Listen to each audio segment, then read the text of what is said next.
Quando os ponteiros se encontram e que nós ouvimos as 12 badaladas.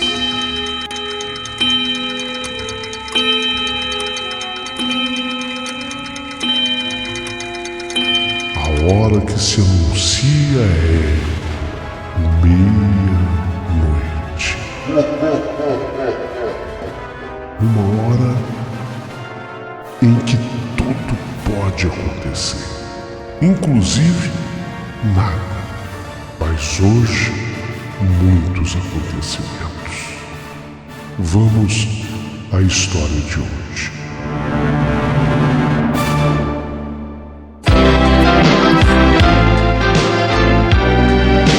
Rádio Emoção.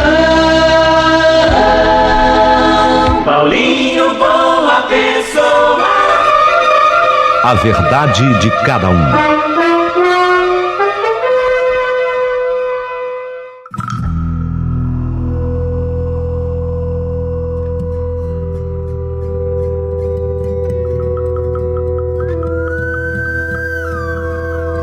Meu querido amigo Paulinho Boa Pessoa, eu acabei assumindo um pseudônimo de NR.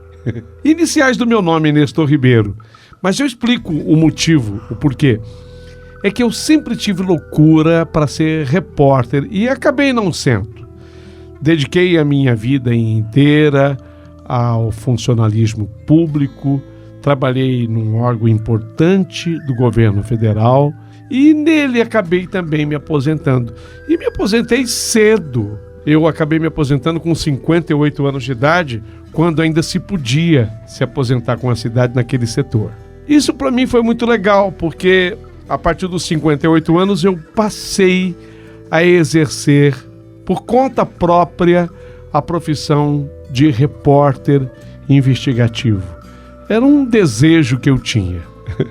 E acabei me mudando com a minha mulher, os filhos já criados, acabei me mudando para o Estadão do Paraná, mais especialmente ao município de Nova Londrina, que fica no noroeste do estado do Paraná. Eu me apaixonei por aquela cidade e acabei me mudando para lá. Quando eu cheguei e fiquei boquiaberto e curioso com um boato que corria a boca pequena na cidade. Não, a loira fez mais uma vítima. Coitado do caminhoneiro, a notícia percorria toda a região e sangrou fronteiras, ganhou repercussão nacional.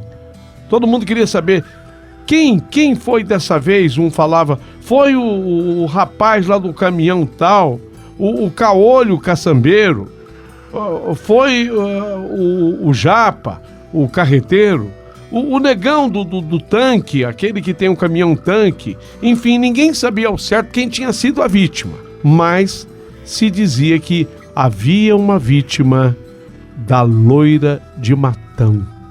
Loira de Matão? Mas o que ela faz, essa loira de Matão? Eu logo deduzi, porque eu conheço uma cidade no interior de São Paulo, nas proximidades de Araraquara, chamada Matão. Aliás, uma cidade muito bacana, de muito progresso. Eu imaginei que fosse alguma loira oriunda dessa cidade, Matão. Mas a história não era bem essa. O incrível é que desde jovens a velhos, todos naquela região do Paraná comentavam a história sobre a loira da Matão, a loira de Matão, a loira da Matão. Um falava a loira de Matão e outros a loira da Matão. Mas não é possível. Então, não seria Matão no interior de São Paulo? Eu comecei a bisbilhotar o caso. Eu já disse a vocês que eu sempre tive vontade de ser o quê? Repórter investigativo. Agora aposentado, eu virei então o repórter dessa história. E vou dizer uma coisa, eu, Nestor Ribeiro, NR, talvez seja o homem melhor informado sobre a loira da Matão. É o correto, a loira da Matão. Então apanhei um gravadorzinho desse de bolso, agenda, caneta, tudo que eu tinha direito. E durante mais ou menos uns 6 meses, eu saí a investigar essa história. A minha mulher ficava brava comigo. Mas o que você vai descobrir dessa loira? Ah, não, eu quero saber. Eu quero saber o que essa loira... Da onde se origina a loira da Matão? De onde vem essa loira? Eu quero descobrir tudo a respeito dela. E eu comecei a minha investigação lá por Nova Londrina e comecei a rodar toda aquela vastíssima região. E acabei chegando a uma história que talvez explique tudo. Agora, uma coisa eu garanto para você. Estou escrevendo para a História da Meia-Noite porque o fato é assustador. É sobrenatural. E garanto, é uma história de outro mundo mesmo. Como se montasse um quebra-cabeça. Eu fui juntando umas peças aqui, outras ali e desvendei a história. A história inteirinha eu escrevi e passo, a partir de agora, a contá-la no seu programa De Onde Vem a Loira da Matão. Preste atenção. Na década de 60, um rico senhor americano, ele comprou uma propriedade, uma fazenda, na verdade, na divisa com a fazenda Matão, no município de Loanda, estado do Paraná. Esse senhor americano veio com a família dele morar ali naquela fazenda. Ele tinha uma bela filha de 17 anos. Essa moça, ela, lógico, era norte-americana, ela veio menina dos Estados Unidos com o pai para cá. Era uma moça loira, cheia de charme e muito mística. Algum tempo depois, ela conheceu um rapaz. Esse rapaz, obviamente, ela conheceu lá na fazenda, lá naquela região de Loanda. E esse rapaz acabou se tornando o verdadeiro amor da sua vida. Namoraram, noivaram e marcaram a data do casamento. Casaram-se num sábado. Um dia era de sol e dia também de muita fartura, porque o pai comemorava uma grande colheita à vida na fazenda. Fizeram a festa de matrimônio, fizeram a festa de casamento, a mais bela e requintada que se tem conhecimento por aquelas redondezas até hoje. E isso lá nos anos 60. Depois dos comes e bebes, partiram no instante do adeus do astro-rei, o sol dizia bye-bye, o casal de pombinhos partiu feliz, repletos de amor, cúmplices de paixão, e seguiram rumo ao doce sabor da lua de mel. Ao sair da estrada vicinal, entrando na rodovia BR-376, no meio da fazenda Matão, o carro do casal quebrou. Ah, meu Deus do céu, mas quebrou o carro bem aqui. O noivo ficou preocupado, a noite já caía, a noite chegara. A moça loura norte-americana, mas que já arranhava muito bem o português, embora mantivesse o sotaque, aquilo dava um charme maior a ela. Alguém parou para ajudá-los ali, no meio da fazenda Matão. A pessoa que chegou ofereceu ajuda e, sem nenhum motivo, aquela pessoa vem com uma chave de fenda, parecia que ia mexer no motor do carro que estava enguiçado, quebrado. Ele vem com uma chave de fenda em punho e esse rapaz, esse homem, ele desferiu golpes certeiros. Com aquela chave de fenda, ele desferiu os golpes no peito do noivo. Foi de traição mesmo. Fingiu que ia mexer no motor e de repente ele se voltou para o lado do noivo e golpeou o noivo com aquela chave de fenda, até que o noivo não resistiu aos golpes profundos da chave de fenda. A chave de fenda era grande e parecia que tinha o cabo vermelho. E aqueles golpes profundos, o noivo não resistiu e caiu. E quando caiu já estava sem vida, sangrando uma barbaridade. A loira, a moça norte-americana, a garota, ainda vestida de noiva, Ela saiu correndo, gritando socorro, socorro, socorro, no meio da fazenda Matão, socorro, pedindo socorro desesperadamente, socorro, socorro. E ela gritava, mas foi tudo em vão, não tinha ninguém, absolutamente ninguém, só aquele maluco da chave de fenda. O assassino saiu correndo atrás da moça, e a moça, com aquele vestido de noiva, era mais difícil correr. Ele alcançou a moça com facilidade. Alcançou a moça, imobilizou através de uma chave, aquela chave de braço, dada na garganta, né? Um golpe de jiu-jitsu, hoje muito conhecido, né? Aquela alavanca na garganta. E aí, ele prendendo a moça, acabou amordaçando a moça com algodão. Ele foi pegando algodão e foi enfiando na boca da moça. Ele tinha algodão no carro. Esse cidadão levava consigo algodão que inclusive se dava muito naquela região. Ele colheu aquele algodão, e aquele algodão que ele colheu, ele foi enfiando, não era um algodão industrializado, era um algodão colhido por ele. Ele foi enfiando na boca da moça, foi enfiando na boca da moça. A moça não conseguia mais, ninguém vai gritar, e ele foi enfiando aquele algodão na boca da moça. E aí ele cometeu o mais bárbaro crime contra uma pessoa indefesa. Estuprou a moça covardemente, e ela, coitadinha, com aquela boca cheia de algodão, não resistindo à brutal violência, aquela violência animalesca, naquele mesmo local, no meio da fazenda Matão, a moça não resistiu. A moça morreu. O maníaco, friamente, como se nada tivesse acontecido, juntou os corpos do noivo e da noiva e enterrou os dois numa vala 300 metros mata adentro. Ele foi entrando assim no meio do mato, saindo daquela estrada, mais ou menos uns 300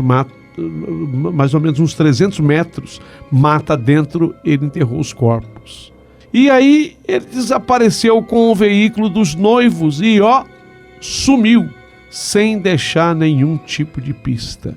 Eu até questionei se esse rapaz estava em algum veículo também. O pessoal disse que estava, mas que o veículo que ele estava, ele abandonou, mas sumiu com o carro dos noivos. Muito tempo depois, ao ser descoberta a sepultura do casal, porque ninguém achava onde o casal havia sido sepultado, mas muito tempo depois, ao ser descoberta a sepultura do casal e constatado através de autópsia que se tratava daquele casal, o crime hediondo, o pai da moça, da americana, o americano, o senhor Albert, o norte-americano Albert, o pai da noiva, o que ele fez? Ele ofereceu uma recompensa, uma fortuna em dinheiro, num tempo em que ninguém ouvia falar de dólar, pois ele ofereceu a fortuna em dólar americano, para quem trouxesse a cabeça do monstro, do homicida que havia exterminado a vida, lógico, do genro, mas principalmente motivado porque ele exterminara a vida da sua filha. Que trouxesse aquele monstro para ele, de preferência vivo, mas se fosse morto também ele ficava satisfeito, mas de preferência vivo. Mas até hoje, até o dia que eu fiz a minha investigação detalhada, ninguém e nem a polícia chegou ao verdadeiro assassino. Ninguém o prendeu. A partir daí, a partir desse dia, a partir desse crime trágico, a loura da Matão, é assim que se fala. Eu antes entendia a loira de Matão, porque eu ligava o fato à cidade do interior de São Paulo. Não, a loira da Matão é da fazenda, não a cidade, é da fazenda. Então a loira da Matão, ela começou a aparecer, ela tem sido uma constante e um pesadelo assombroso em toda a região do noroeste paranaense. Tudo que é caminhoneiro, que estiver neste momento, ouvindo este relato, sabe do que eu estou falando. Tudo que é caminhoneiro que passa pelo Noroeste Paranaense tem muito medo de se encontrar com a loira da Matão. Especialmente depois que se espalhou esse boato sobre a aparição da loira fantasma, a loira da Matão. Essa loira ataca caminhoneiros, especialmente naquele trecho, num certo dia à noite. Muitos caminhoneiros deixaram de trafegar por ali ao anoitecer. Você sabe que isso é verdade, viu, Paulinho Boa Pessoa? E ouvintes aqui da História da Meia-Noite, muito caminhoneiro não trafega no noroeste do Paraná de noite, medo da loira da Matão. Por isso, ela ficou conhecida como a loira fantasma dos caminhoneiros, a loira da Matão, o que não impediu de aparecer para inúmeras pessoas. E eu fiquei pensando, falei, meu Deus do céu, mas essa é a história, eu investiguei, a história é verdadeira, é real, tudo bem, então eu preciso agora encontrar um caminhoneiro, que tenha sobrevivido a este encontro e me conte os detalhes. E olha, meu amigo, eu encontrei vários relatos de caminhoneiros, vários. Um caminhoneiro, eu vou identificá-lo como Paulo. O Paulo, ele me jurou por tudo que havia de mais sagrado, que ele já se encontrou com ela não uma vez, ele se encontrou com a loira da Matão 2 vezes, numa mesma noite 2 vezes. Ele já tinha ouvido falar dela antes, porém ele achava que tudo fosse uma invenção, uma balela, conversa fiada. Ele não cria na sua existência, achava que era uma invenção do povo, um povo que não tinha o que fazer, inventava aquilo para amedrontar os coitados dos caminhoneiros e os furtadores de laranja à beira de estrada. Ele era um homem, o Paulo era um homem cético nesses assuntos sobrenaturais. Ele acreditava que quem morria não voltava para perturbar ninguém, mas que se hoje lhe falarem que um cachorro fala, um papagaio pensa e um elefante toca piano, ele já não duvida de mais nada. Ele, o Paulo caminhoneiro, me contou a seguinte história do encontro com a loira da Matão 2 vezes numa só noite. A história é a seguinte, diz ele, olha, seu Nestor Ribeiro, certo dia eu peguei um frete, uma pequena mudança de Marilena a Paranavaí. Eu peguei entre 9 e 10 da noite, eu estava passando naquele trecho, justamente no trecho do Pavor, no quilômetro 54. Foi ali, no quilômetro 54, que um pneu do meu caminhão furou. Era sábado, uma noite de lua cheia, uma noite bonita. Precisava ver uma noite tão bonita. Parei no acostamento e desci. Ao pôr os meus pés no chão, eu senti algo estranho, seu Nestor Ribeiro. Senti um arrepio assim, esquisito, um frio, uma friagem no meu corpo, assim, na coluna. Eu olhei instantaneamente a mata que roncava em sono profundo. Sabe aquele barulhinho da mata? Quietinha. Parecia roncar em sono profundo. O barulho dos bichos noturnos, o chirriar da coruja, o barulho dos grilos. A escuridão penetrava furiosamente o coração da relva virgem. Nunca tinha sentido medo de coisa alguma na minha vida. No entanto, naquele momento eu fiquei transfigurado, paralisado, porque o frio que eu senti na espinha me congelou, foi a alma, me congelou a alma. Eu sozinho, lugar ermo, quilômetro 54, pneu do caminhão furado. Eu fui percebendo que por entre as folhagens um vulto vagarosamente surgia e ressurgia do nada. Ele aparecia e desaparecia, aparecia e desaparecia. Mas de repente aquele espírito foi, seu Nestor Ribeiro, foi se materializando.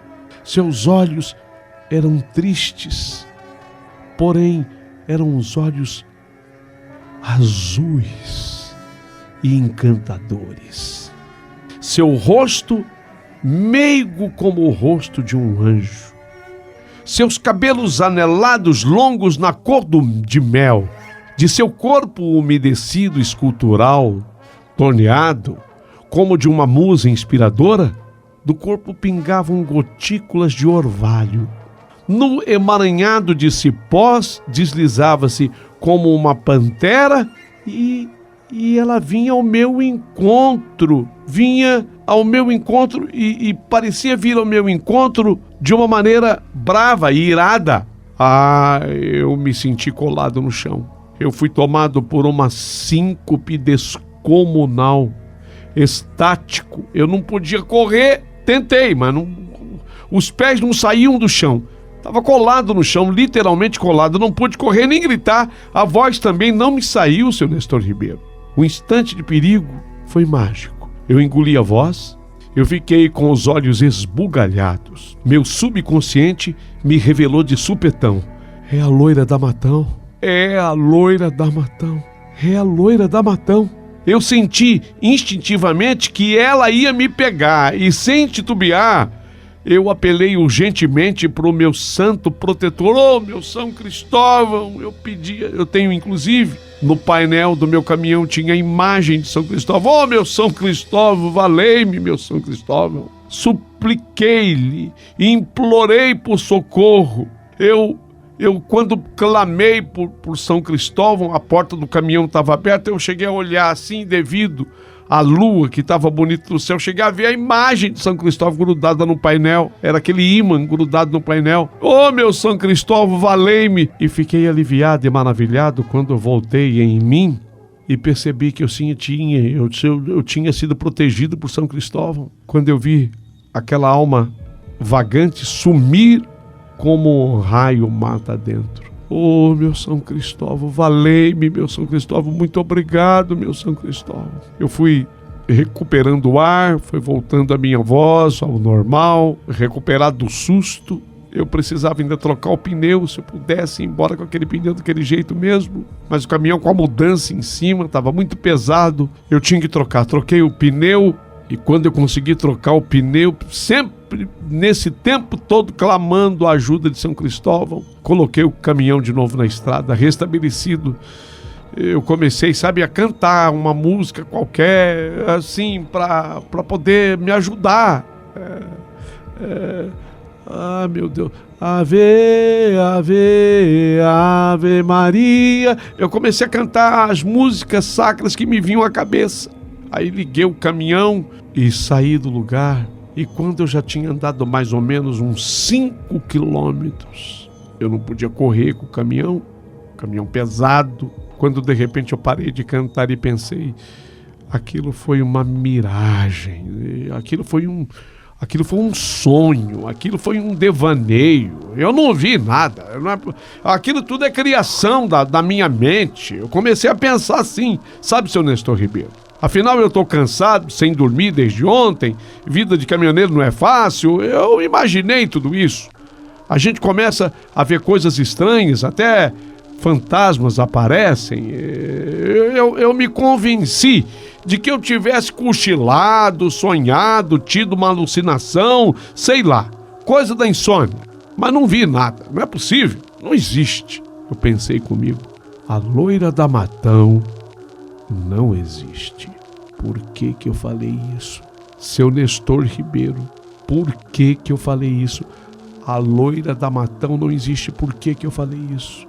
Repentinamente olhei na estrada e vi uma linda mulher, loira, linda, daquelas de arrepiar até a alma. Ela estava acenando e pedindo carona, Eu, como bom cristão e seguidor que sou de São Cristóvão, diminuí a velocidade do meu bruto e pensei em parar para dar uma carona para a moça loira que estava pedindo a carona. Mas, ao me aproximar, eu lembrei da miragem, do pesadelo, daquela coisa que eu tinha visto minutos antes, e ainda meio confuso, traumatizado, a hora que eu olhei, que eu vi os olhos azuis da loira, Eu lembrei os mesmos olhos azuis da outra que eu tinha visto momentos antes. Então eu pisei fundo no acelerador. Eu que ia parar, desviei, saí em disparada. Eu juro que eu me esqueci neste momento do meu lado caridoso. E nervoso, eu liguei o rádio do caminhão. Eu acendi um cigarro, eu tentei não pensar naquilo. Olha, ô seu Nestor Ribeiro, eu vou dizer uma coisa pro senhor, eu quase morri de medo. Eu quase morri de medo quando eu olhei à minha direita. Quando olhei à minha direita, seu Nestor Ribeiro, dentro do caminhão. Eu tô falando agora dentro do caminhão. Quando eu olhei à minha direita, seu Nestor Ribeiro, eu a vi sentada ali do meu lado. A loira estava dentro do caminhão, comigo, sem eu ter parado para dar carona. Ela estava do meu lado e eu sem saber o que fazer. Eu nem sei como ela tinha entrado ali. Eu comecei a orar, a rogar a todos os meus santos, e não apenas a São Cristóvão, a todos os meus santos. Mas nada adiantava.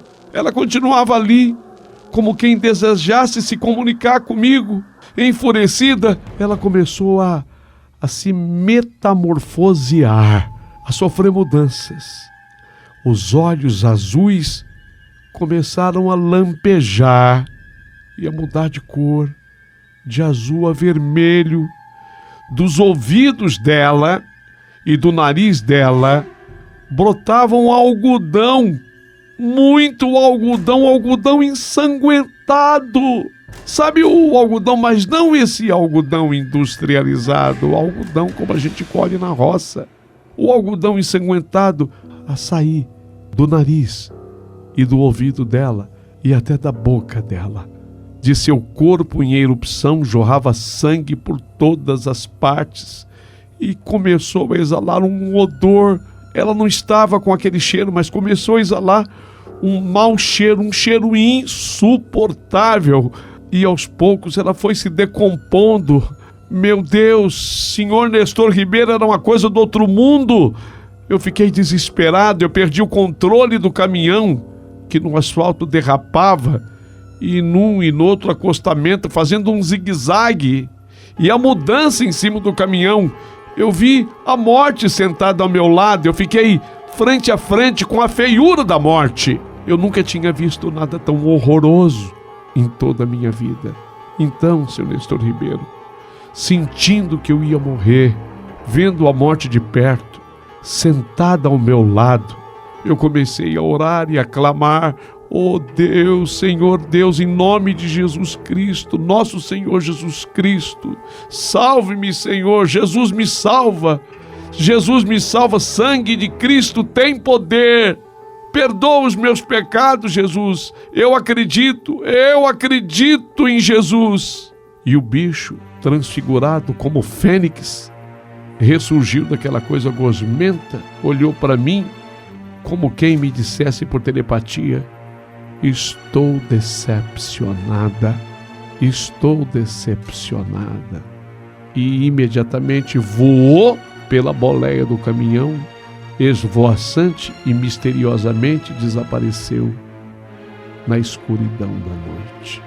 Depois eu segui a minha viagem, seu Nestor Ribeiro, e confesso que por ali, naquele trecho do medo, eu não passo mais.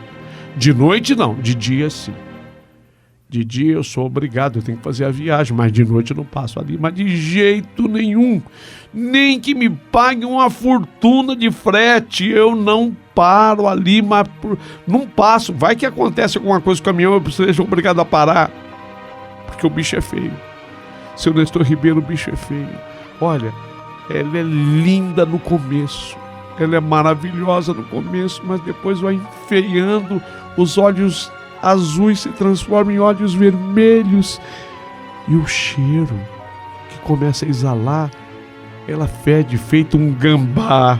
É assustador tudo. Deus me livre, seu Nestor Ribeiro, Deus me livre. Ninguém merece se deparar com aquela coisa do outro mundo. Deus me livre.